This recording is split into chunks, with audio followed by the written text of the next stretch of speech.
No entendemos los tiempos de Dios, pero también no hemos entendido la fiesta del Señor, en el cual el Nuevo Testamento dice que son sombras proféticas de cosas por venir. Las profecías en las fiestas del Señor, presentado por Michael Root. Shalom, les habla Michael Root de los jardines arqueológicos de Ofel en el monte del templo, en el monte Moriah, en Jerusalén. Ese es el monte mismo en el que Zacarías, el antiguo Cohen, un sacerdote de Israel, entró en el lugar sagrado con el fin de quemar incienso en el día solemne de Shavuot o Pentecostés.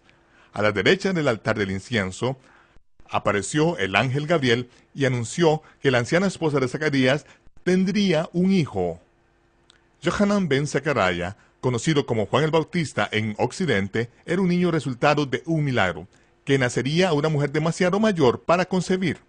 Johanan fue el escogido por el Todopoderoso para preparar el camino del Mesías que había de venir.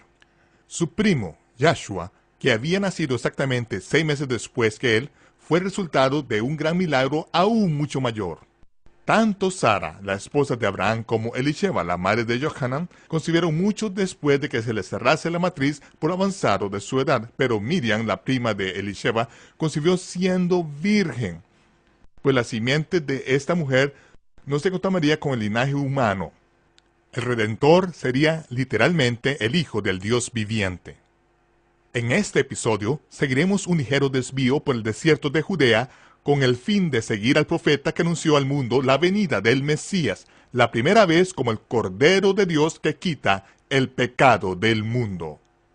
Únase a nosotros en el estudio de televisión de Lester Sumrall, donde esta presentación multimedia sobre las profecías en la fiesta del Señor fue grabado por el Club de la Profecía. Si han estado ustedes con nosotros desde el principio de esta serie de 26 partes, ya han completado ustedes Profecía Bíblica 101. Y ahora estamos investigando el futuro cumplimiento de la fiesta del otoño del Señor. Esta es Profecía Bíblica 201. Y ahora, veamos el episodio número 17 de la serie de 26 partes sobre las profecías de la fiesta del Señor. Preparad el camino del Señor. Las Escrituras dicen que se crió y que vivió en el desierto, alejado del pueblo.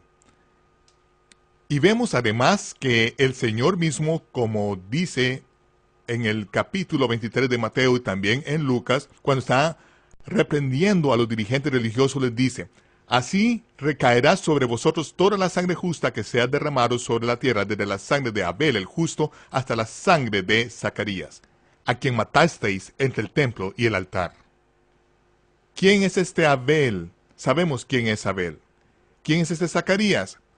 Es literalmente el padre de Johanan ben Zacaraya, Juan el Bautista. Porque recuerda que era Zacarías el que debía servir en el templo, por lo que debía ir al templo, y los antiguos escritos judíos indican lo que le sucedió al padre de Juan. Y vemos el motivo por el que Juan se crió en el desierto, comiendo langosta y miel silvestre, viviendo de la tierra, aunque no era granjero, permaneciendo allí afuera hasta que Dios le dijo que debía de hablar. Y Juan permaneció en el desierto junto al Jordán y ni siquiera se acercó a donde se encontraba el gobierno romano, encargado de los asuntos y controlando todas las cosas. ¿Por qué? Porque cuando los astrónomos caldeos vinieron de Babilonia, trayendo consigo regalos de oro, incienso y mirra, Herodes les informó que hallarían al Mesías en Belén, porque eso fue lo que le habían dicho los escribas. Pero entonces los astrónomos caldeos fueron advertidos por el Señor y regresaron a Babilonia por otro camino. Herodes se puso furioso, de modo que quiso matar a todos los niños de unos 2 años de edad, según el tiempo que habían adquirido con diligencia de los sabios, en toda la tierra montañosa de Judea, en toda la nación de Israel. ¿Cuál es el primer candidato a ser el Mesías? No es Jesús, que nació de manera oscura, siendo los únicos que se enteraron de ello un puñado de pastores que acudieron al Sukkot el primer día de la fiesta de Sukkot, cuando nació el Mesías. A pesar de lo cual dice que cuando Zacarías dijo estas palabras, el pueblo se maravilló y dijo, ¿quién pues será este niño? Y hubo un gran estruendo por toda la región montañosa. El niño, que era un milagro de este anciano sacerdote y su anciana mujer, al final de sus días, todo el que se había marchado del monte del templo en Pentecostés, en ese Shavuot, había dicho, ¿qué está pasando?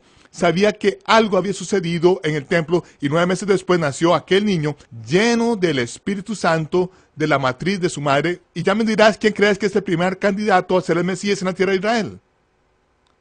Era el hijo de Zacarías y de Elisheba. Y cuando Zacarías ascendió de nuevo al templo después del nacimiento del niño, para cumplir con su obligación en el curso de Abías, era la época de Hanukkah. Y cuando ascendió allí, según los antiguos documentos judíos, lo que sucedió fue que al subir la guardia del templo, le preguntaron, ¿dónde está tu hijo? A lo que él contestó, ¿cómo voy a saberlo? Estoy aquí cumpliendo con mi obligación según el curso de Abías, tal y como instruye la Torá. Estoy seguro que debe estar con su madre. Ellos ya habían estado en su casa y Elizabeth no estaba allí, ni Juan tampoco. Zacarías les dijo que fuesen al desierto y cuando lo hicieron no pudieron encontrarles. Los soldados no los pudieron encontrar, de modo que regresaron al templo para buscar a Zacarías. Cuando llegaron allí, sucedió que el Mesías dijo, Así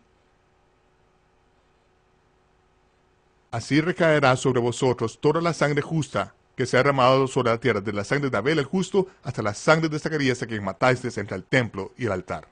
Cuando Zacarías estaba cumpliendo con su obligación como sacerdote, entraron y entonces le mataron, le cortaron con la espada y murió entre el altar y el lugar sagrado. Era por eso que Juan vivía en el desierto. Por eso era porque no se movía entre personas de la buena sociedad.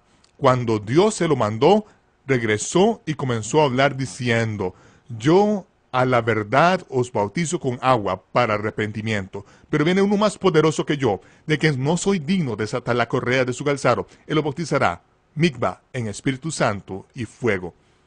Y cuando el Mesías acudió a él, fue cuando dijo, espera un momento, ¿vienes a mí para que te bautice? Yo necesito ser bautizado por ti. No dijo, necesito que tú me bautices en el agua, pues sabía que el Mesías habría de venir para bautizar con el Espíritu Santo. Y este profeta, que estaba lleno del Espíritu desde el vientre de su madre, sabía que necesitaba ese bautismo del Espíritu que el Mesías había venido a traer. El primer bautista deseaba el bautismo del Espíritu Santo, a pesar de lo cual el Señor le dijo, espera, permítelo ahora, porque así conviene que cumplamos toda la justicia.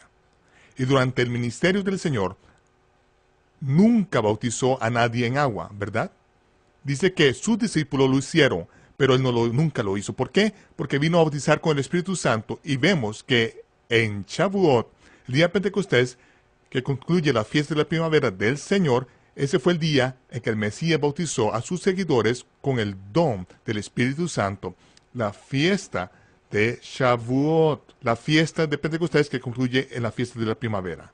Hacía solo unos días que se había reunido con sus discípulos en la ladera del Monte de los Olivos y les había dicho que debían de esperar en Jerusalén, contando el Omer de los Bikurim, la ofrenda de los primeros frutos. Estaban contando el Omer los 50 días antes de Pentecostés, y mientras lo contaban, debían permanecer en Jerusalén, justo donde estaban, y cuando acabasen de contar el Omer, debían ir al templo las horas de la oración. La casa de oración era donde se reunían todos los días. Fue durante este periodo de tiempo, durante esos 10 días que de hecho estuvieron en Jerusalén, dice que se alojaron en un aposento alto, que era donde dormían los hombres. Y las mujeres no entraban en el aposento alto, no dormían allí, ni irían allí, pues es donde estaban los apóstoles, donde residían. Pero estaban cada día en el templo, y allí es donde aquel día solemne de Shavuot, estaban sentados en el templo durante las horas de la oración, cuando oyeron un sonido, un estruendo del cielo, como un viento recio, que llenó toda la casa, toda la casa donde estaban todos sentados era la casa de oración, no estarían sentados en un